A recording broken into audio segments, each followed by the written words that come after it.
خاک پائے غوث اعظم زیر سایہ ہر ولی، صدیق عکس حسن کمال محمد است، فاروق ذل جاہ و جلال محمد است، عثمان ضیاء شمع جمال محمد است، حیدر بہار باغ خصال محمد است، صلی اللہ تعالی علیہ وسلم۔ لوح بھی تو قلم بھی تو، تیرا وجود الکتاب، گنبد آپ کی نہ رنگ تیرے محیط میں حباب، عالم آب و خاک میں تیرے ظہور سے فروغ، ذرہ ریگ کو دیا تو نے طلوع آفتاب، شوکت سنجر و سلیم تیرے جلال کی نمود، فقر جنید و بایزید تیرا جمال بے نقاب، تیری نگاہ ناز سے دونوں مراد پا گئے، عقل غیاب و جستجو، عشق حضور و اضطراب، شوق تیرا اگر نہ ہو میری نماز کا امام، میرا قیام بھی حجاب میرا سجود بھی حجاب، گا بہینا می بر اور گا بزور می کشد، عشق کی ابتدا جب عشق کی انتہا جب، عالم سوز و ساز میں وصل سے بڑھ کے ہے فراق، وصل میں مرگ آرزو، ہجر میں لذت طلب، عین وصال میں مجھے حوصلہ نظر نہ تھا، گرچہ بہانہ جو رہی میری نگاہ بے ادب، اور تازہ میرے ضمیر میں مارکہ کہن ہوا، عشق تمام مصطفیٰ عقل تمام ابو لہب۔ سامعین محترم، خصوصاً علماء کرام، مشائخ اعظام، تاجران حیدرآباد اور وکلاء اور تمام سیاسی و سماجی حلقوں سے تعلق رکھنے والے تمام احباب، آج ہم سب ایک نظریے پر جمع ہیں، اور وہ نظریہ جو ہمارے بڑوں نے جس نظریے پر اس وطن عزیز پاکستان کو حاصل کیا، اور وہ ایسا نظریہ نہیں کہ رات کو خواب آیا قائد اعظم محمد علی جناح کو اور صبح پاکستان تعمیر ہو گیا، بلکہ وہ نظریہ وہ ہے جس پر 10 لاکھ مسلمانوں کی قربانیاں شامل ہیں، وہ نظریہ وہ ہے جس کے اندر علماء و مشائخ کا خون شامل ہے، وہ نظریہ وہ ہے جس کے اندر عوام کی قربانیاں شامل ہیں، وہ نظریہ وہ ہے جس کے اندر بڑے بڑے شیوخ اور بڑے بڑے سادات اور قائد اعظم محمد علی جناح جیسے لوگ اور علامہ ڈاکٹر محمد اقبال جیسے لوگوں کی فکر اور محنت شامل ہے، اور وہ اتنی بڑی قربانیوں کے بعد آج ہم ایک اپنی مملکت خداداد پاکستان میں اپنا نظریہ لے کر پوری دنیا کے سامنے کھڑے ہیں کہ ہم وہ لوگ ہیں جنہوں نے ریاست کو حاصل کیا اس نام پر کہ بن کے رہے گا پاکستان اور بٹ کے رہے گا ہندوستان، اور پاکستان کا مطلب کیا؟ بھائی دیکھیں، میں بڑی دور سے سفر کر کے آیا ہوں، آپ سے زیادہ تھکا ہوا ہوں، لیکن کام ہے ان کے ذکر سے یوں ہوا یا یوں، ذوق مانا مگر یہ ظالم دل ان کے رستے میں تو تھکا نہ کرے۔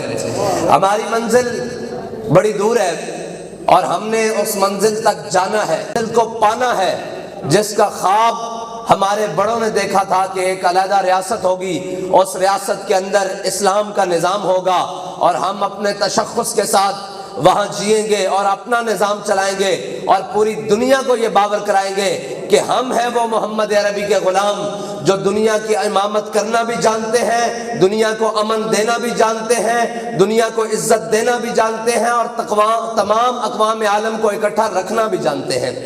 اور ہماری منزل بہت بڑی ہے، اور آج ہم تقسیم در تقسیم ہوتے ہوئے کوئی صوبائی، کوئی لسانیت میں، کوئی قومیت میں، کوئی رنگ میں، کوئی نسل میں، کوئی مذہب میں، اور اس طرح سے کوئی لادینیت میں، اور کوئی سیکولرزم کے نام پر، کوئی کمیونزم کے نام پر، کوئی سوشلزم کے نام پر آج امت مسلمہ کی تقسیم در تقسیم کے بعد کوشش یہ جاری ہے کہ علامہ اقبال نے کہا کہ وہ فاقہ کش جو موت سے ڈرتا نہیں ذرا، روح محمد اس کے بدن سے نکال دو۔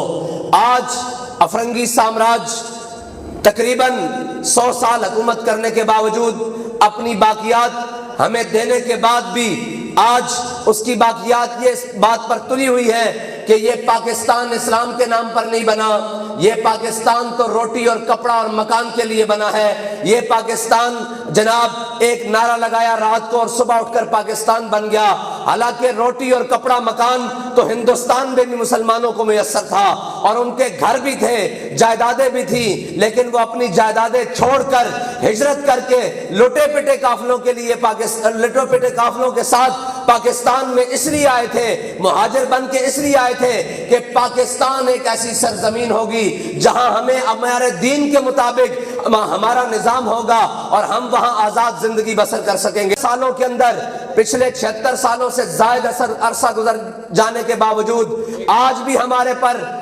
اوپر افرنگی سامراج کے وہ غلام مسلط ہیں جنہوں نے پاکستان کی معیشت کو، جنہوں نے پاکستان کی تہذیب کو، جنہوں نے پاکستان کے دین کو، جنہوں نے پاکستان کے آئین کو، جنہوں نے پاکستان کی تہذیب کو، معاشرت کو، تمام کو تباہ کر کے رکھ دیا ہے، اکھیڑ کر رکھ دیا ہے۔ وہ کبھی اس ملک میں جناب جمہوریت کے نام پر مسلط کرتے ہیں قوم کو، پھر ایک صدارتی نظام مسلط کرتے ہیں، پھر کبھی ڈکٹیٹرشپ مسلط کرتے ہیں، اور جب ان سے دل بھر جاتا ہے پھر ایک پلانٹڈ لوگ، باہر بیٹھے ہوئے لوگ جن کا کاروبار بھی باہر ہے، جن کے بچوں کی تعلیم بھی باہر ہے، جن کا رہن سہن باہر ہے، جن کی جائیدادیں اور اپارٹمنٹس اور جناب سارا کچھ باہر ہے، ان کو لا کر قوم کے مسیحا بنا کر پیش کیا جاتا ہے کہ جی یہ پاکستان کو مشکل حالات سے اور اس معیشت کی دلدل سے نکالے گا۔ سوال یہ ہے کہ کیا پاکستانی قوم کے نزدیک یہی مسیحا ہیں جو جن کے سونے اور بچھونے لندن میں ہیں اور جن کے اوڑھنے اور بچھونے امریکہ اور یورپ اور جناب نیٹو اور ان تمام طاقتوں کے آگے سجدہ ریزی کرنا ہے؟ حالانکہ پاکستان تو ایک آزاد مملکت ریاست ہے، اس کا ایک اپنا نظریہ ہے، اس کی ایک اپنا آئین ہے۔ ان تمام چیزوں کو پس پش ڈال کر آج تک پاکستان کو دبانے کی کوشش کی جا رہی ہے۔ پھر یہاں تک نہیں، پاکستان کے اندر اسلامی تشخص کو ختم کرنے کے لیے، پاکستان کے اسلامی روح کو ختم کرنے کے لیے باہر سے آئے ہوئے لوگ یہاں نئے نئے بل پاس کرتے ہیں اور آئین میں ترمیم کر کے ختم نبوت جیسی حساس شکوں کو تبدیل کرنے کی کوشش کرتے ہیں۔ پھر یہاں پر بڑے بڑے گستاخان رسول کو چارٹر طیاروں پر بٹھا کر ملک سے باہر بھیجا جاتا ہے۔ پھر یہاں جناب قاتل اور جناب قوم کے غاصب اور چور اور لٹیرے وہ دندناتے پھر رہے ہوتے ہیں، اور قوم کے اندر عاشقان رسول کو تختہ دار پر لٹکا دیا جاتا ہے۔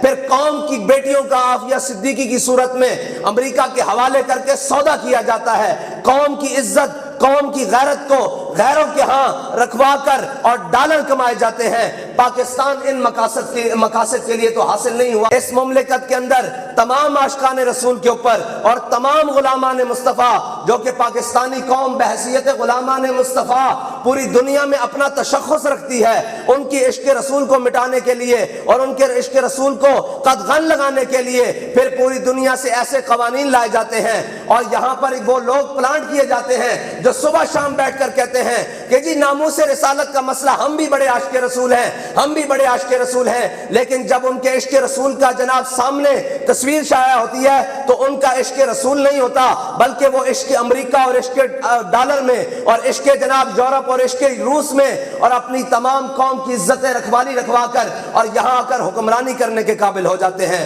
آج پاکستان یہ سنتے آ رہے ہیں کہ پاکستان نازک موڑ سے گزر رہا ہے، وہ نازک موڑ کب ختم ہوگا؟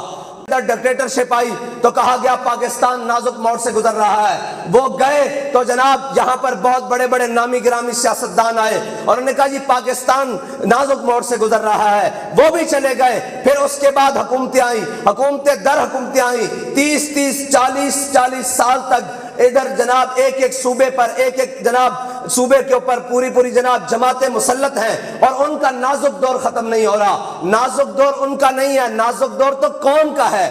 قوم نازک دور سے گزر رہی ہے، ان کی تو عیاشیاں بھی سلامت ہیں، ان کے تو جناب بینک اکاؤنٹس بھی سلامت ہیں، ان کے جناب مستقبل بھی جن کو وہ مستقبل کہتے ہیں جو انہوں نے خود ساختہ مستقبل پوری دنیا میں بنا رکھے ہیں، وہ سارے سلامت ہیں. لیکن پاکستانی قوم کی آج صورتحال دیکھیں، پوری دنیا ہمارا ہمسایہ ملک میں دیکھیں، وہ جناب ہیومن ریسورسز پہ کام کر رہے ہیں، لیکن ہمارے لوگ آج بھی سڑکیں بنانے پر تلے ہوئے ہیں. آج بھی ان سے نالی کے نام پر ووٹ لیا جا رہا ہے، آج بھی ان سے سٹریٹ لائٹ کے نام پر ووٹ لیا جا رہا ہے، آج بھی ان سے سکول کی اسامیوں کے اندر ووٹ لیا جا رہا ہے، آج بھی ان سے جناب سڑک پر، نالی پر اور جناب تھانہ کلچر اور پٹوار پر ووٹ لیا جا رہا ہے. 76 سالوں میں ان مسلط رہنے والوں نے پاکستانی قوم کو اس سطح پر لا کر کھڑا کر دیا ہے کہ وہ 2 وقت کی روٹی کو سوچے بغیر نہ کسی کے ساتھ چلنے کے لیے تیار ہے، نہ اپنے مسائل کو کسی کے سامنے بیان کرنے کے لیے تیار ہے. تو کیا ایسے طرز حکمرانی ہوتی ہے؟ کیا ایسے حاکم ہوا کرتے ہیں قوموں کے؟ کیا ایسے ریاستیں چلا کرتی ہیں؟ کیا ایسے جناب ملکوں کی ترقی ہوتی ہے اور ملک دنیا کے اندر امام بن کے پیش کیے جاتے ہیں؟ ہرگز نہیں. یہ طریقہ ہے حکومت، یہ طریقہ ہے جناب ریاست، اور یہ طریقہ ہے جناب معاشرت اور تہذیبیت، یہ ایسے نہیں چلے گا. ہم اپنے بڑوں کے وارث بن کر میدان میں ہیں، اور ہم ہر ظالم کے آنکھ میں آنکھ ڈال کر یہ بات کر رہے ہیں کہ مر جائیں گے، ظالم کی حمایت نہ کریں گے، احرار کبھی ترک روایت نہ کریں گے. نہ ہم شیخ، نہ ملا، نہ مصاحب، نہ لیڈر جو خود نہیں کرتے وہ ہدایت نہ کریں گے. یا رسول اللہ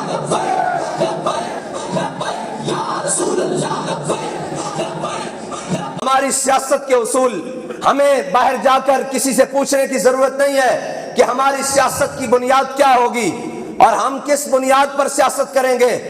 ہمیں کہیں سے بھی کوئی چیز پلانٹ کرنے کی ضرورت نہیں، ہمیں کوئی لنڈے کی جناب تہذیب لا کر اپنے قوم کو دینے کی ضرورت نہیں ہے. ہمارے پاس ہر چیز موجود ہے، افرادی قوت بھی موجود ہے، ہنرمند لوگ بھی موجود ہیں، لیکن صرف بات اتنی ہے کہ ہماری جناب جو اشرافیہ ہے اس ملک کی، اس کی آنکھوں میں صرف وہ لوگ جچتے ہیں جو یورپ کو پسند ہیں، وہ لوگ جچتے ہیں جو امریکہ کو پسند ہیں، وہ لوگ جچتے ہیں جن کو بین الاقوامی اقوام عالم کے سامنے، UN کے سامنے لیٹنا آتا ہے، بات کرنا نہیں آتا، آنکھ میں آنکھ ڈال کر بات کرنا نہیں آتا. ورنہ ملک مسائل اس ملک کے ہیں، وطن عزیز پاکستان کے ہیں، اور ان کو حل کرنے کے لیے امریکہ کیوں جایا جاتا ہے؟ ان کو حل کرنے کے لیے جناب رشیا کیوں جایا جاتا ہے؟ ان کو حل کرنے کے لیے چائنا کیوں جایا جاتا ہے؟ اور پھر کہتے ہیں جی معیشت کا کیا ہوگی. میں نے کہا آپ پہلے یہ جواب دیں کہ 76 سالوں میں پاکستان کی معیشت کیا تھی، آپ نے کہاں پہنچایا؟ اگر اداروں کی مجموعی صورتحال میں بات کی جائے تو اس وقت PIA کی تباہی کا ذمہ دار تحریک لبیک پاکستان نہیں ہے، PIA کے ذمہ دار، تباہی کے ذمہ دار یہ وکلاء نہیں ہیں، یہ تاجران نہیں ہیں، یہ علماء و مشائخ نہیں ہے، یہ عوام نہیں ہے، یہ وہ اشرافیہ ہے جس نے 76 سال سے پاکستان کو لوٹا ہے، یہ ذمہ دار ہے. اگر پاکستان کی ریلوے کی بات کی جائے تو مجھے بتائیں کس وکیل نے وہاں سے جناب اس کی نجکاری کی ہے، اس کے انجن بیچ کر کھائے ہیں؟ کس جناب تاجر نے اس کی پٹریوں کو فروخت کر کے اپنے کاروبار چمکائے ہیں؟ کس عالم نے ان کے اسٹیشنز بیچے ہیں؟ یہ سب کچھ اس ملک کی اشرافیہ نے کیا ہے. اور کیوں کیا ہے؟ تاکہ ہمارے کالے انگریز، ہمارے گورے انگریز وہ ہم سے راضی ہو چکے. وہ تو 100 سال پہلے یہاں سے جا چکے، لیکن ان کی باقیات آج بھی ہم پر مسلط ہیں. مسلط ہوتی ہیں یا خان کی صورت میں، کبھی مسلط ہوتی ہے ایوب خان کی صورت میں، اور کبھی ضیاء کی صورت میں، اور پھر کبھی مشرف کی صورت میں، اور پھر کبھی نواز شریف کی صورت میں. یہ ساری وہ صورتیں ہیں. اور کبھی جناب کسی اور صورت میں، کبھی لبرلزم کے نام پر، اور کبھی جناب فلاں کے نام پر، اور کبھی زرداری کی صورت میں پاکستان کے اوپر مسلط ہوتی ہیں. یہ وہ ساری صورتیں ہیں جن کے آقا اور جناب سارا کچھ اور ملجا و ماوا وہ باہر بین الاقوامی لوگ ہیں، اور وہ جو ان کو کہتے ہیں یہ اس کے مطابق معیشت. ہاں ہمارے ملک کی معیشت ہے. لوگ کہتے ہیں مولویوں کو معیشت نہیں آتی. میں نے کہا پہلے آپ یہ بتاؤ کہ معیشت پاکستان میں چلانی ہے یا امریکہ میں؟ معیشت پاکستان کی ہے یا انڈیا کی؟ معیشت پاکستان کی ہے یا فرانس کی؟ اگر معیشت پاکستان کی ہے یا جرمنی کی؟ معیشت پاکستان کی ہے یا کسی اور ملک کی؟ اگر معیشت پاکستان کی ہے تو اس کو پاکستان کے اصولوں پر چلانا ہوگا، نہ کہ باہر سے لائے ہوئے پلانٹ طریقوں سے. اور آج تک کہا جاتا ہے جی یہ مولویوں نے ترقی نہیں کرنے دی، یہ وکیل راہ میں رکاوٹ ہے جناب، یہ تاجر جو ہیں یہ جناب خائن ہیں، اور یہ بازاروں میں. میں نے کہا بات سنو، کون سا تاجر آج تک ملک کا وزیر خزانہ بنا ہے؟ نہیں ہے. وہ باہر سے پلانٹڈ ہے. اسد عمر تاجر نہیں ہے, وکیل نہیں ہے, عالم نہیں ہے, زاہد نہیں ہے, مولوی نہیں ہے, وہ باہر سے ہے, وہ شیخ نہیں ہے, وہ باہر سے لایا ہوا لوگ ہے. آج تک کوئی پاکستان کا ایک کلیدی عہدہ بتائیں جہاں پر رہنے والا اور جس کے اوپر براجمان ہونے والا حقیقی پاکستانی ہو. اب میں سوال کرتا ہوں آپ تمام سے, اگر آپ میری بات غور سے سن رہے ہیں, میں سوال کرتا ہوں کہ مشرف نے پاکستان کے سب سے بڑے عہدے پر جو کلیدی عہدہ ہے, چیف آف آرمی سٹاف, پھر صدر پاکستان, اس میں رہنے کے باوجود مجھے یہ بتائیں کہ مشرف کی باقی زندگی کہاں گزری ہے؟ پاکستان میں کہاں گزری ہے؟ اگر آپ بھول نہیں گئے تو کہاں گزری ہے؟ اس ملک کے اوپر کلیدی عہدوں پہ رہنے والے جنرل راحیل شریف کی باقی زندگی کہاں گزر رہی ہے؟ میں سوال کرتا ہوں, اس ملک کے اندر 3 مرتبہ نواز شریف وزیر اعظم بنا, اور جب تھوڑی سی سختی آئی جیل میں تو 50 روپے کے اسٹامپ پر بھاگ کر اس ملک سے کون گیا؟ نام لے بھائی. اچھا جی, آگے چلتے ہیں. اس ملک کے اندر جناب ڈیم کے اوپر پیسے کھانے والا ایک شخص جس کا نام ثاقب نثار تھا, جسٹس, چیف جسٹس تو کہنا بھی چیف جسٹس کے عہدے کی توہین ہے, لیکن جو آج بھی بیٹھا ہوا ہے وہ کم از کم توہین ہی کروا رہا ہے, عزت نہیں کروا رہا. یہ وہ کلام ہے, سامنے بیٹھے ہوئے ہیں. میں ان سے پوچھ لوں گا, جو آج بھی شخص اتنے بڑے عہدے پر بیٹھا ہے وہ کوئی قابل عزت آدمی نہیں ہے جو جناب وہ بھی اس عہدے کی توہین ہی کروا رہا ہے. مجھے بتائیں ثاقب نثار کہاں ہے؟ آصف سعید کھوسا کہاں ہے؟ کیانی کہاں ہے؟ یہ سارے لوگ تو ہم پر آتے ہیں حکومت کرنے کے لیے, اور جو باقی آئے ہوئے ہیں ان کو آج ذرا بریک لگے تو ان کی بریک کہاں لگتی ہے؟ کسی کی دبئی میں. زرداری صاحب بھاگ کر کہاں جاتے ہیں؟ اور آپ اور میں کہاں رہتے ہیں؟ حالات کیسے بھی ہو جائیں, آٹا 16 روپے ملتا تھا, آج 100 روپے ملتا ہے. ہم کہاں رہتے ہیں؟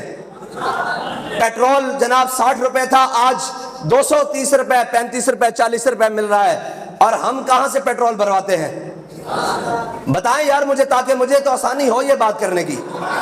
کہاں رہتے ہیں ہم؟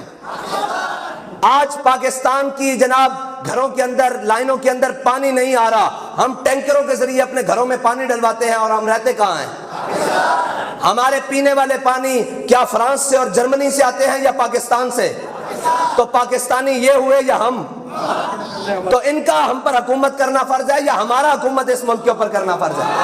بس یہ سوال ہے پوری قوم کے آگے کہ جناب آپ کن کو انتخاب کرنا چاہتے ہیں؟ اگر یہی لوگ آپ کے لیے پسندیدہ حکمران اور طرز حکمرانی آپ کو قبول ہے تو پھر تیار ہو جائیں, 70 نہیں 170 سال تک بھی سندھ کے حالات ہوں یا پاکستان کے حالات ہوں, پنجاب کے حالات ہوں یا بلوچستان کے حالات ہوں, خیبر پختونخوا کے حالات ہوں یا گلگت و کشمیر کے حالات ہوں, وہ اس سے زبوں تر تو ہو سکتے ہیں, اس سے بہتر نہیں ہو سکتے. کم از کم ان لوگوں کے ہوتے ہوئے, اور ان لوگوں کی, اور ہمارے ہاں اگر ہم سے پوچھا جائے گا جی آپ کا طرز سیاست کیا ہے, تو میں نے کہا جس نے پاکستان کا تصور پیش کیا ہے ہم اس کا طرز سیاست اٹھا لیتے ہیں. ہم علامہ ڈاکٹر محمد اقبال سے پوچھتے ہیں کہ اقبال ہم یہاں پاکستانی ہیں, تو نے تصور پیش کیا, ہمارے بڑوں نے ملک بنا لیا, اب اس میں حکومت کرنی ہے تو کرنی کیسی ہے؟ علامہ اقبال کہتا ہے سروری در دین ما خدمت گریس. اقبال کہتا ہے یاد رکھنا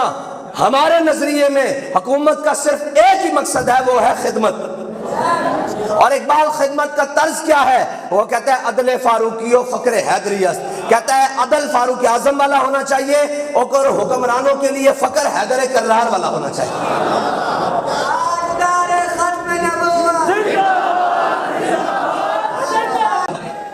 اور لوگ پوچھتے ہیں جی آپ کو میڈیا پر کیوں جگہ نہیں دی جاتی؟ اس لیے کہ سچ بولتے ہیں.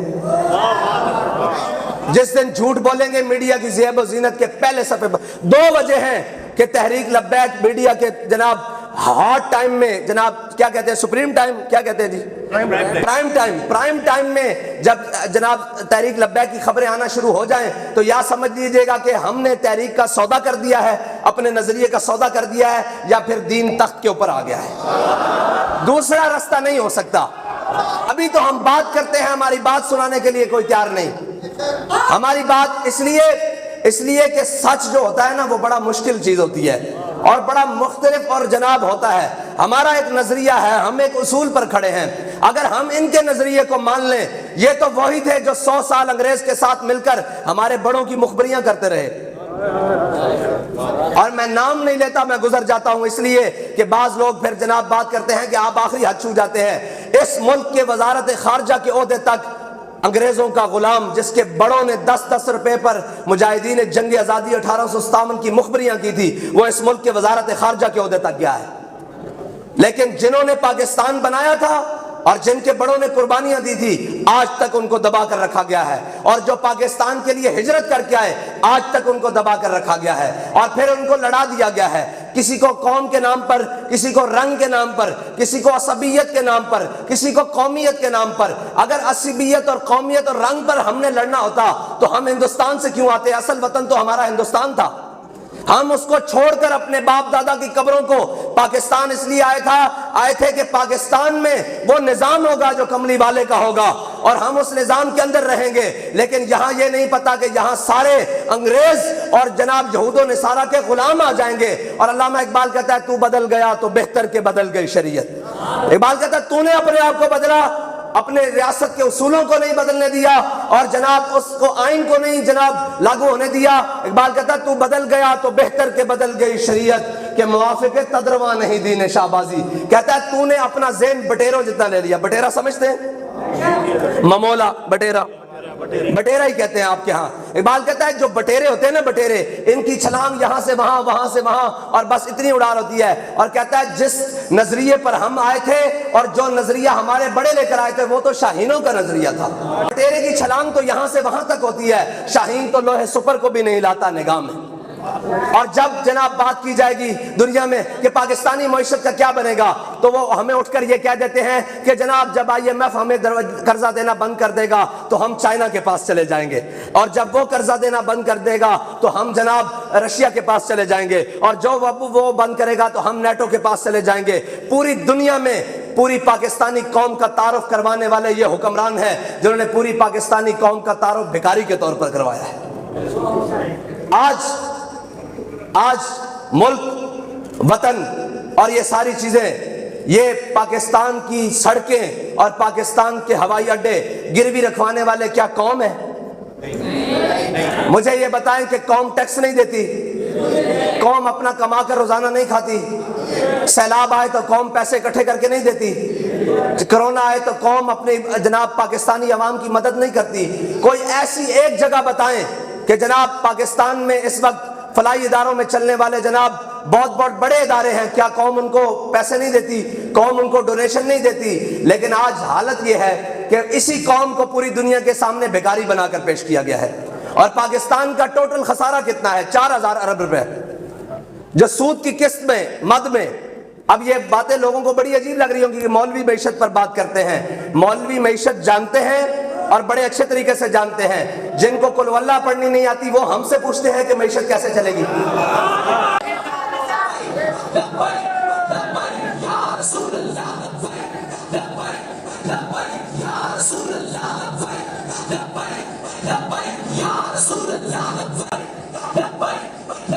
اور حکمرانی پاکستان کے اندر ہو، حکمرانی سندھ و بلوچستان ہو، پنجاب ہو، خیبر پختونخوا کے اندر ہو، لیکن باپ کی علیحدہ ملیں ہوں، بیٹوں کی علیحدہ ملیں ہوں، یہ تو نہیں ہو سکتا نا بھائی۔ ہم جس معیشت کو جانتے ہیں وہ اسلام کی معیشت ہے۔ حضرت فاروق اعظم اپنے زمانہ اقتدار میں، زمانہ خلافت میں، حضرت فاروق اعظم مدینہ پاک سے نکل کر ایک باہر منڈی میں گئے، وہاں دیکھا کہ بڑے سارے اونٹ لائے گئے ہیں بیچنے کے لیے۔ سارے اونٹوں کی صحت ایک جیسی ہے، لیکن چند اونٹ ایسے ہیں جن کی صحت بڑی مضبوط ہے اور بڑے جناب لہیم و جسیم ہیں، بڑے طاقتور ہیں، بڑے خوبصورت ہیں، بڑے پلے ہوئے ہیں۔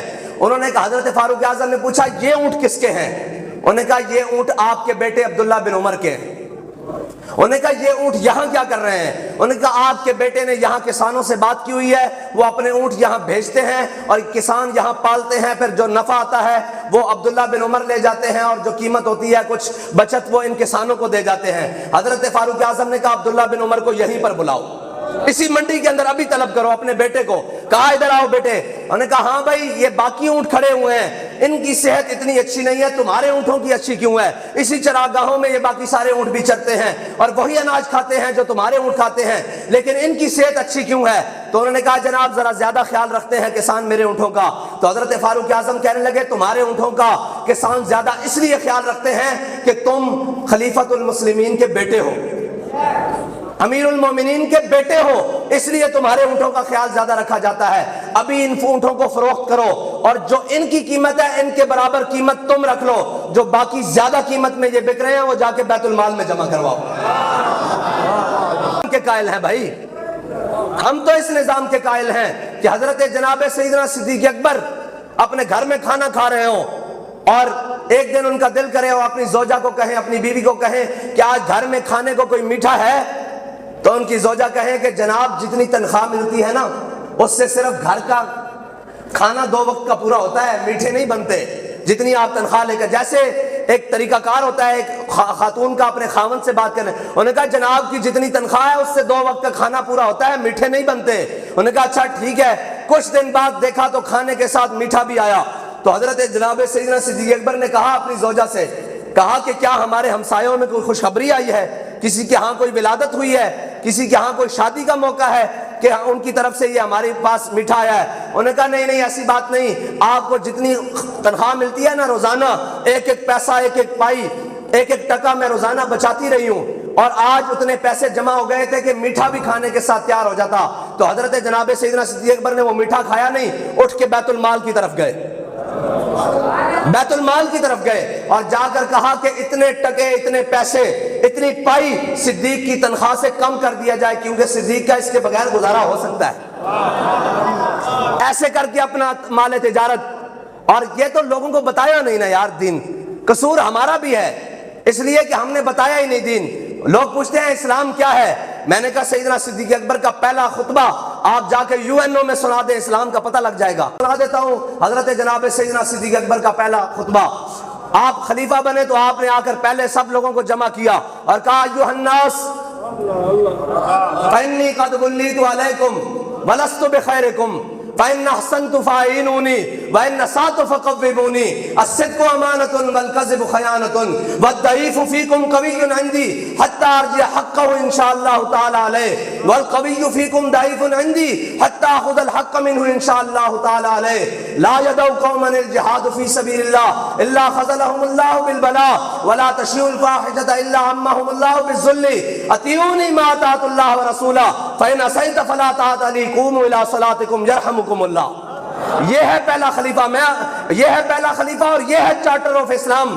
لوگ پوچھتے ہیں اسلام کیا ہے، آپ آ کر کیا کریں گے؟ یہ دیکھیں سیدنا صدیق اکبر جن کے بارے میں علامہ اقبال کہتا ہے آمن الناس بر مولا ما، آپ کلیم اول سینہ ما۔ اقبال کہتا ہے ہمارے آقا مولا صلی اللہ تعالیٰ علیہ وسلم کی تصدیق کرنے والے، سب سے پہلے تصدیق کرنے والے، اور ہمارے طور کے پہلے کلیم ہیں، ہمارے طور کے پہلے کلیم ہیں۔ اور کیا کہا ایھا الناس فإنی قد ولیت علیکم، کہا لوگوں خبردار ہو جاؤ میں تمہارا حاکم بنا دیا گیا ہوں۔ فإن أحسنت فأعینونی، اگر اچھے کام کروں تو میری مدد کرنا، وإن أسأت فقومونی، اگر کہیں دائیں بائیں جاؤں تو پکڑ کے سیدھے راہ پر لگا دینا۔ الصدق امانۃ، کہا سچائی امانت ہے، والکذب خیانۃ، جھوٹ بددیانتی ہے، اور کہا والضعیف فیکم قوی عندی، کہا جو اپنے آپ کو کمزور سمجھتا ہے آج اپنے آپ کو طاقتور تصور کرے، صدیق حاکم بن گیا ہے۔ یہاں تو کسی کے MNA بن جانے سے غریب رستے چھوڑ جاتے ہیں، اپنی جائیدادیں چھوڑ جاتے ہیں، اپنے مکان چھوڑ جاتے ہیں کہ جناب فلاں وڈیرا صاحب آ گئے ہیں، اب ہماری تو بچت ہے نہیں، ہم نے ان کی مخالفت بات کی۔ کہا جو آج کمزور تھا اپنے آپ کو طاقتور سمجھے، صدیق حاکم بن گیا ہے۔ اور کیا کہ اس کا حق اس کے دروازے تک پہنچانا یہ میری ذمہ داری ہے، یہ ہے اسلام۔ اور کہا والقوی فیکم ضعیف عندی، کہا جو اپنے آپ کو بدماش سمجھتا ہے آج کے بعد سمجھ لے کہ وہ کمزور ترین آدمی ہے۔ جو اپنے آپ کو بدماش اور غنڈا سمجھتا ہے، وڈیرا سمجھتا ہے، آج اپنے آپ کو سمجھ لے کہ وہ اسی صف میں کھڑا ہو گیا ہے۔ کہا وہ اپنے آپ کو کمزور سمجھے، میں اس سے حق غریب کا چھین کر پھر دروازے پر غریب تک پہنچا دوں۔ اور پھر کیا کہا لا يدع قوما الجہاد فی سبیل اللہ، الا خذلهم اللہ بالذل، کہا وہ قوم جو جہاد چھوڑ دے گی اللہ اس پر ذلت مسلط کر دے گا، اللہ اس پر ذلت مسلط کر دے گا۔ اور ولا تشیء الفاحشہ، اور جو قوم فحاشی میں مبتلا ہو جائے گی اللہ اس پر بلائیں نازل کر دے گا۔ پھر آگے کیا؟ آگے جو بات ہے نا، یہ ہے اصل جملہ، یہ ہے اسلام۔ کہا اطیعونی ما اطاعت اللہ ورسولہ، کہا میری اطاعت اس وقت تک کرنا جب میں اللہ اور اس کے رسول کی اطاعت کروں، میں اس رستے سے ہٹوں تو فلا طاعت لی، میرے پیچھے مت نہ چلنا۔ یہ ہے خطبہ، قوموا الی صلاتکم، چلو آؤ زور کی نماز کا وقت ہو گیا، نماز پڑھیں، یرحمکم اللہ، اللہ تم پر اور ہم پر سب پر رحم کرے۔ یہ ہے اسلام کا مختصر سا تعارف، اور یہ ہے بات۔ اور پھر ہوا کیا؟ حضرت جناب سیدنا صدیق اکبر کی خلافت سنبھالنے کے ساتھ ہی بہت بڑے بڑے مسئلے پیدا ہو گئے۔ پہلا مسئلہ یہ آیا، مانعین زکوٰۃ، منکرین زکوٰۃ، وہ آ گئے، انہوں نے کہا جی ہم نماز بھی پڑھیں گے، کلمہ طیبہ بھی پڑھیں گے، جناب حج بھی کریں گے، اور جناب روزہ بھی رکھیں گے، لیکن زکوٰۃ نہیں دیں گے۔ حضرت سیدنا صدیق اکبر نے کہا تم زکوٰۃ نہیں دو گے میں تمہارے ساتھ جہاد کروں گا۔ حضرت فاروق اعظم نے کہا جناب 4 احکام مانتے ہیں، ایک ہی نہیں مانتے نا، تو رہنے دیجئے، ان کو بعد میں نبڑ لیں گے، ابھی تو بہت سارے مسائل ہیں، آگے 2.5 نبی پیدا ہو چکے ہیں، 2 مرد اور 1 عورت نے اعلان کر دیا ہے، آگے لشکر اسامہ کا مسئلہ ہے، بڑے بڑے مسائل ان میں بعد سے نبڑ لیں گے۔ حضرت جناب سیدنا صدیق اکبر نے کہا کہ صدیق کے ہوتے ہوئے کوئی دین میں کمی نہیں کر سکتا، حضور کے زمانے میں کوئی اونٹ لے کر آتا تھا، گھٹنا باندھنے کے لیے اس کی رسی لاتا تھا، اب اونٹ لائے رسی نہ لائے، صدیق تو اس کی گردن بھی اتار کے رکھ دے گا۔ یہ ہے اسلام کے بنیادی اصول۔ آج ہم ساری چیزیں پیچھے چھوڑ کر پھر ہم کہتے ہیں، جب میں یہ کہتا ہوں کہ یا اللہ میرا حال دیکھ، آواز آتی ہے بندے اپنا نامہ اعمال دیکھ۔ حضرت سیدنا صدیق اکبر نے کہا کہ اس کے ساتھ بھی جہاد کروں گا۔ آگے ختم نبوت کا مسئلہ آیا، وہاں بھی سارے لشکر روانہ کر دیے، حضرت خالد بن ولید کو بھی روانہ کر دیا، حضرت شرحبیل بن حسنہ کو بھی روانہ کر دیا، بڑے حضرت جناب مسنہ کو بھی روانہ کر دیا، حضرت کاکا کو بھی روانہ کر دیا، بڑے بڑے جرنیل صحابہ کو روانہ کر دیا۔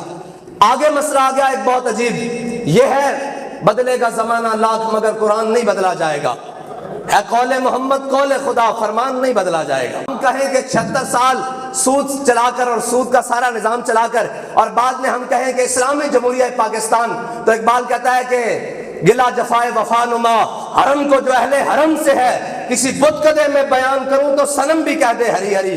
اقبال کہتا ہے جو حال حرم والوں نے اپنے حرم کے ساتھ کیا ہے نا، کسی بت خانے میں جا کر بتاؤں تو جناب بت بھی تالیاں دینے لگ پڑے، کلیپنگ کرے کہ واہ واہ مسلمان تیری کیا بات ہے، تو نے اپنے حرم کے ساتھ یہ کر ڈالا۔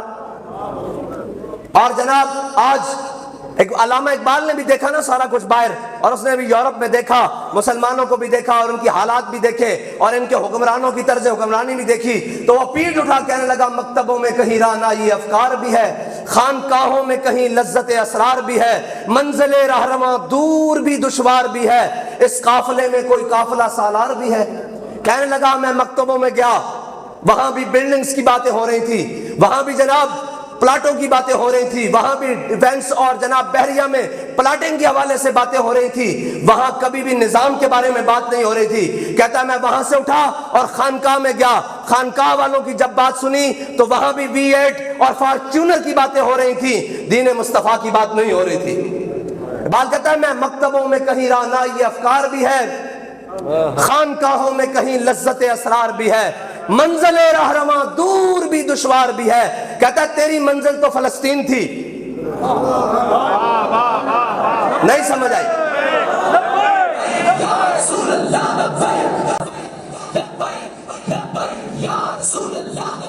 منزل رہنما دور بھی دشوار بھی ہے، اور اس زمانے میں اس قافلے میں کوئی قافلہ سالار بھی ہے۔ آگے علامہ اقبال نے اسی طرف اشارہ کیا، کہتا ہے بڑھ کے خیبر سے ہے یہ مارکہ دین و وطن۔ آج تک پوری دنیا میں مجھے بتائیں کون سی ایسی جنگ ہے جس کے بھیڑ 10,000 بچے چڑھ گئے ہوں؟ آج فلسطین میں 10,000 بچے شہید ہو چکے ہیں، اور OIC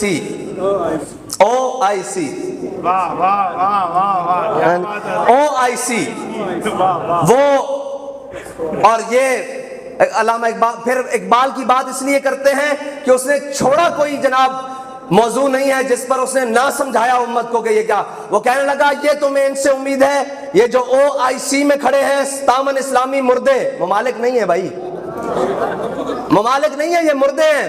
اگر ممالک ہوتے کم از کم غزہ پر بمباری تو بند کرواتے, نہ بھجوائیں جناب دوائیاں, نہ بھجوائیں خوراک, کم از کم ان کی قتل و غارت تو بند کرواتے ہیں. لیکن کسی نے ان کی بات سنی ہے؟ کیونکہ بھائی مانگنے والوں کی کبھی باتیں سنی گئی ہیں, کبھی بے حیا اور بے غیرت لوگوں کی بھی باتیں سنی گئی ہیں پوری دنیا میں؟ نہیں سنی جاتی بھائی. باضمیر لوگوں کی بات سنی جاتی ہے, طاقتوروں کی بات سنی جاتی ہے, قوت رکھنے والوں کی بات سنی جاتی ہے. قرآن نے کہا وَأَعِدُّوا لَهُم مَّا اسْتَطَعْتُم مِّن قُوَّةٍ وَمِن رِّبَاطِ الْخَيْلِ تُرْهِبُونَ بِهِ عَدُوَّ اللَّهِ وَعَدُوَّكُمْ. لیکن کہاں, ہم تو آج مست ہو گئے اپنے اپنے جناب خانقاہوں میں, اپنے اپنے مکتبوں میں, اپنے اپنے جس کو جو مفاد ملا وہ کہتا میں یہاں چودھری بن کے بیٹھ گیا ہوں, مجھے اس سے کیا لگے. اقبال نے جب ان کو دیکھا نا, اقبال کی روح نے 57 اسلامی مردے بشمول پاکستان کے سربراہان جب سامنے کھڑے تھے اور فلسطین کی جناب چیختی اور چیچڑے اڑتی لاشوں کو سامنے دیکھ کر اقبال کہنے لگا وضع میں ہو تم نصارا اور تمدن میں ہنود, یہ وہ مسلم ہے جنہیں دیکھ کے شرمائے یہود.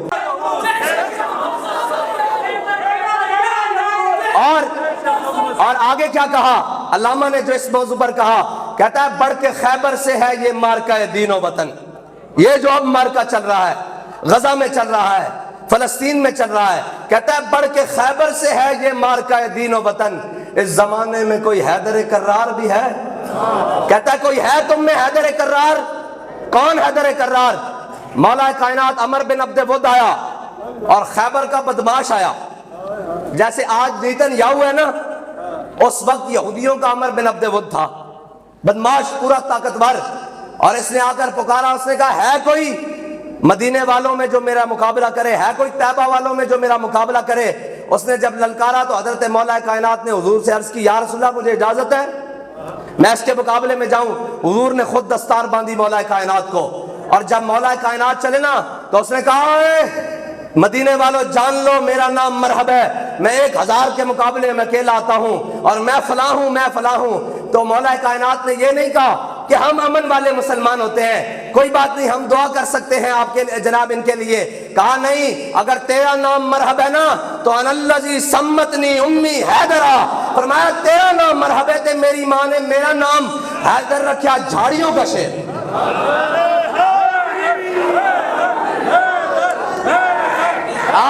آگے بات, نماز اچھی, روزہ اچھا, حج اچھا, زکوٰۃ اچھی, مگر میں باوجود اس کے مسلمان ہو نہیں سکتا. نہ جب تک کٹ مروں خواجہ بطحا کی عزت پر, خدا شاہد ہے کامل میرا ایمان ہو نہیں سکتا. مولا کائنات سیدنا علی المرتضیٰ جب چلے نا جناب اس کے مقابلے میں, صحابہ کہتے ہیں جب آمنے سامنے آئے تو اس نے کہا مرحب, نے کہا کس کو جرت ہوئی ہے میرے مقابلے میں آئے؟ فرمایا علی ہوں, علی. اس نے کہا تیار ہو جناب. صحابہ کہتے ہیں ایسے جناب تلواریں چمکی جیسے بجلی کڑکتی ہے, اور پھر دھول اڑی, دونوں گم ہو گئے, مرحب بھی گم ہو گیا اور مولا کائنات بھی اس جناب غبار میں گم ہو گئے. اور جب تلواریں ٹکرائیں تو کہتے ہیں یکدم خاموشی ہوئی, اور مولا کائنات جب اس غبار سے باہر نکلے اور نعرہ تکبیر بلند کیا, اور نعرہ تکبیر بلند کیا, اور حضور نے دیکھا کہ علی فاتحانہ انداز میں آ رہے ہیں, تو میرے آقا مولا نے دیکھ کر پتہ کیا فرمایا؟ فرمایا درب علی جن یوم الخندق افضل من عبادت الثقلین. یہ ثقلین پتہ ہے کس کو کہتے ہیں؟ ثقل کہتے ہیں طاقت کو. میں آپ کو سمجھا دوں پھر ترجمہ بتاتا ہوں. ثقل کہتے ہیں طاقت کو, اور ثقلین 2 طاقت کے مجموعوں کو کہتے ہیں. جنوں اور انسانوں کی مجموعے کو ثقلین کہتے ہیں. کہتے ہیں نا غوث ثقلین, کہتے ہیں نا حضرت غوث پاک کو کہ آپ جنوں اور انسانوں کے غوث ہیں. یہ جناب ثقلین جنوں اور انسانوں کی قوت کو مجتمع ہونے کو ثقلین کہتے ہیں. تو میرے آقا و مولا نے فرمایا درب علی جن یوم الخندق افضل من عبادت الثقلین. فرمایا علی نے آج جو جناب ضرب لگائی ہے نا, یہ ثقلین کی عبادت سے افضل ہے. اب میں آپ کو بات سمجھانا چاہتا ہوں. امیر المجاہدین نے فیض آباد میں بیٹھ کر جو عالم کفر کے سینے میں خنجر کھونپا ہے نا, وہ ہم تمام کے اعمال سے افضل ہے. اور جس کا درد آج بھی باقی ہے اور قیامت تک باقی رہے گا, اور ان کو بھی درد رہے گا اور ان کے بڑوں کو بھی درد رہے گا. اور ہم نے یہ وعدہ کیا ہے کہ اس درد میں انشاءاللہ مزید اضافہ کرتے رہیں گے اور اس اضافے کو کرتے ہوئے حضور کے دین کو تخت پر لائیں گے۔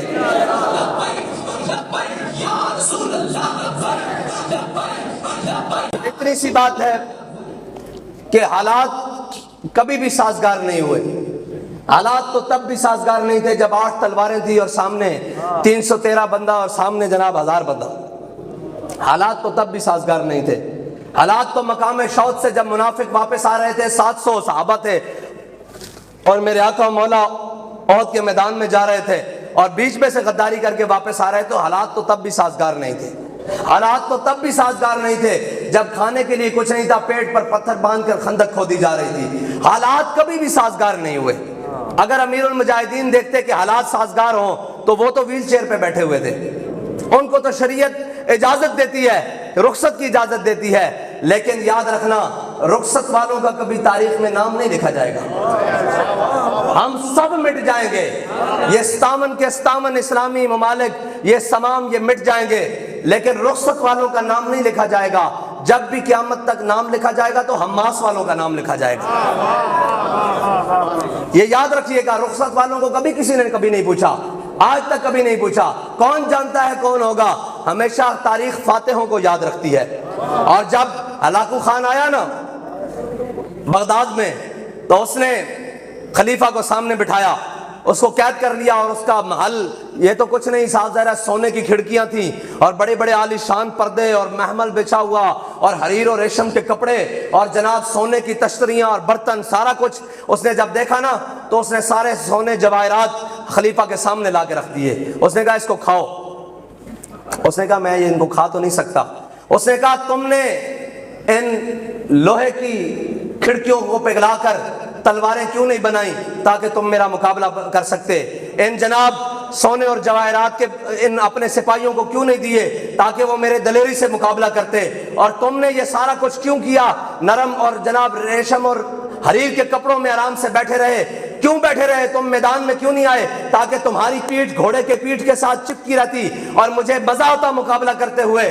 تو خلیفہ نے کہا کہ اللہ کی یہی مرضی تھی۔ اس نے کہا اب جو میں تمہارے ساتھ کرنے لگا ہوں اللہ کی یہی مرضی ہے۔ اس نے قالین نمدوں میں لپٹوایا خلیفہ کو اور اوپر پورے گھوڑے دلوا دیے، اور پھر آخر میں اس نے ایک بڑی تاریخی بات کی خلیفہ کو دنیا قتل کرنے سے پہلے۔ اس نے کہا خلیفہ یاد رکھنا دسترخوان پہ کھانے نہیں گنے جاتے، تاریخ ہمیشہ فتوحات کو یاد رکھتی ہے۔ تاریخ ہمیشہ یہ یاد رکھتی ہے کہ اس شخص نے اپنی ملت اور قوم کے لیے کیا کیا ہے۔ کبھی بھی تاریخ یہ یاد نہیں رکھتی کہ ایک قوم کا سربراہ 100 کنال کے محل میں رہتا تھا یا 10,000 کنال کے محل میں رہتا تھا۔ تاریخ یہ یاد رکھتی ہے کہ یہ اپنی قوم کے لیے کر کے کیا گیا ہے، اس نے اپنی قوم کی خدمات کیا دی ہیں، اس نے اپنی قوم کے لیے چھوڑا کیا ہے، اور اس نے اپنی قوم کے لیے کیا کیا ہے۔ اور یہ بھی یاد رکھنا بڑی عمریں اور بڑے تجربے یہ معنی نہیں رکھتے۔ عمر بن عبدالعزیز کی 39 سال عمر ہے اور آخری وقت میں آپ کا سالہ آیا بار بار، اس نے کہا عمر کوئی لکھ دو، کوئی وراثت میں لکھ دو اپنی اولاد کے لیے، کوئی چیز بھی نہیں ہے۔ تو عمر بن عبدالعزیز نے ایک بڑی قیمتی بات کی، انہوں نے کہا اگر میری اولاد اللہ اور اس کے رسول کے احکام پہ چلتی رہی تو اللہ ان پر ذلت مقدر نہیں کرے گا، اگر انہوں نے اللہ اور اس کے رسول کا در چھوڑ دیا تو پھر نہ عمر کو ان کی ضرورت ہے نہ اللہ اور اس کے رسول کو ان کی ضرورت ہے۔ تو وہ جو قومی خزانوں سے لوٹتے رہے، ایک وقت آیا وہ دمشق کی گلیوں میں بھیک مانگتے رہے، اور ایک وقت آیا کہ عمر بن عبدالعزیز کی اولاد نے 1 لاکھ گھوڑ سوار دستے کو مسلمانوں کی فوج میں شامل کیا۔ نیکی کبھی ضائع نہیں ہوتی، نیکی کبھی ضائع نہیں ہوتی۔ ہمارا کام ہے اخلاص کے ساتھ کام کرنا، اور کام کس سے حیثیت سے کرنا؟ کم از کم ذہن میں 13 سالہ مکی زندگی رکھ کر، 13 سالہ مشکلات رکھ کر، یہ عشق نہیں آسان، بس اتنا سمجھ لیجئے، اور یہ سفر ہے کوئے جانا، یہاں قدم قدم بلائیں، جنہیں زندگی ہو پیاری وہ یہیں سے لوٹ جائیں۔ یہ بڑے مشکل سفر ہے، کٹھن سفر ہے، یہ مرحلہ وار طے ہوتا ہے، لیکن یاد رکھنا منزلیں ہمیشہ بہادروں کو ملا کرتی ہیں، بزدلوں کو نہیں ملا کرتی۔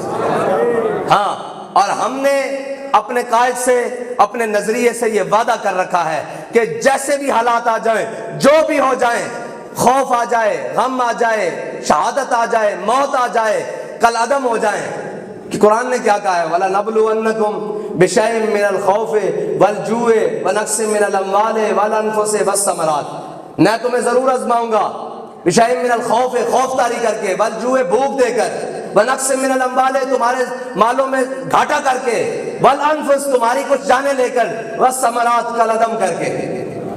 والثمرات کا معنی کل عدم ہی بنتا ہے نا کہ جو کچھ ہے ظاہری طور پر ضائع کر کے۔ وبشر الصابرین، صبر کرنے والوں کو خوشخبریاں ہیں، اور مومن ہے ہی وہ جو مشکلات سے نہیں گھبراتا۔ اور ہم تو یہ کہتے ہیں کہ بڑھتا ہے شوق ان کی نہیں سے، ٹھیک ہے جی، جیسے بھی حالات رہیں ہم نے یہ قسم کھائی ہوئی ہے کہ ہم اپنے نظریے کے ساتھ وفا کریں گے۔ اور یہ یاد رکھنا، سب کچھ مٹ جاتا ہے، نظریہ کبھی نہیں مٹتا، نظریہ کبھی نہیں مٹتا۔ اگر نظریہ مٹ گیا ہوتا تو ہم یہاں کھڑے ہو کر امیر المجاہدین کی باتیں کیوں کر رہے ہوتے؟ نظریہ زندہ رہتا ہے۔ اقبال کہتا ہے عشق کی تقویم میں اثر رواں کے سوا اور بھی زمانے ہیں جن کا نہیں کوئی نام۔ اور کہتا ہے مرد خدا کا عمل عشق سے صاحب فروغ، عشق ہے اصل حیات، موت ہے اس پر حرام۔ اقبال کہتا ہے اگر کسی کا کام قیامت تک کے لیے بڑھ سکتا ہے، کسی کا نام زندہ رہ سکتا ہے، کسی کی بات زندہ رہ سکتی ہے، وہ کسی اور وجہ سے نہیں رہ سکتی، وہ امام الانبیاء کے نام کی وجہ سے رہ سکتی ہے۔ اور اگر کسی کو یقین نہیں، میں اس کو لاہور لے کر جانے کے لیے تیار ہوں اور میانی صاحب قبرستان دکھانے کے لیے تیار ہوں۔ وہاں بیوروکریٹس، بریگیڈیئرز، جرنیل، جناب ایکسین، پتہ نہیں دنیا کی ہر بلا، ہر جناب ڈاکٹر، پتہ نہیں فلسفی، سارا کچھ، میں قبروں کی تختیاں بھی گر گئی ہیں، مٹ گئی ہیں، ایک قبر زندہ ہے جس کو علم الدین کی قبر کہتے ہیں۔ اب تک کسی کا نام زندہ رہے گا اور کسی کا کام زندہ رہے گا، وہ امام الانبیاء کی نسبت کی وجہ سے زندہ رہے گا۔ بس ہمارا کام یہ تھا۔ اقبال کہتا ہے کہ وہ کیا کہتا ہے، اثر کرے نہ کرے سن تو لے میری فریاد، اثر کرے نہ کرے سن تو لے میری فریاد۔ اور جناب زہر بھی کرتا ہے کبھی کار تریاکی، ہے جی۔ بس اللہ تعالیٰ مجھے اور آپ کو حضور سے پکی وفا کرنے کی توفیق عطا فرمائے۔